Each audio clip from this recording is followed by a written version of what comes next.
दरम्यान याच संदर्भात काही वेळापूर्वी अनंत कळसे त्याचबरोबर अभय देशपांडे यांच्याशी जेव्हा आम्ही या मुद्द्यावर चर्चा केली तेव्हा त्यांनी नेमकं काय म्हटलेलं होतं ते आपण पाहूया।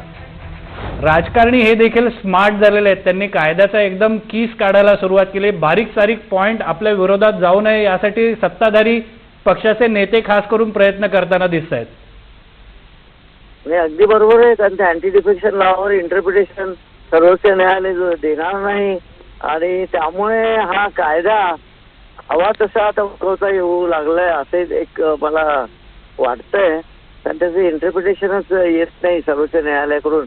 बऱ्याचशा पिटिशन पेंडिंग असल्यामुळे मग तो 2/3 आता झाले की ते एक स्पीचची तरतूद इनडायरेक्टली या कायद्यामध्ये इंट्रोड्यूस झाली आहे असं एक मला वाटायला लागलं। पूर्वी स्प्लिट म्हणजे 1/3 होतं, आता तो स्प्लिट असं त्यांनी 2/3 केलेला आहे आणि 2/3 सदस्य झाले की ते आपोआप त्याला मान्यता मिळायला लागली अध्यक्षांकडून आणि इलेक्शन कमिशन कडून सुद्धा। कारण आता उभी स्प्लिट आडवी स्प्लिट वगैरे हे सांगण्यात काही अर्थ नाही, ते कोणी पाळतही नाही तो त्याचा मुद्दा आणि तो सर्वोच्च न्यायालयाने त्याच्यावर काही निश्चित असं मत दिलेलं नाही आहे आणि त्याची शक्यताही दिसत नाही। त्यामुळे आता हा कायदा जसा वाकवता येईल तसा वाकवला जात आहे। दरम्यान आमदार सचिन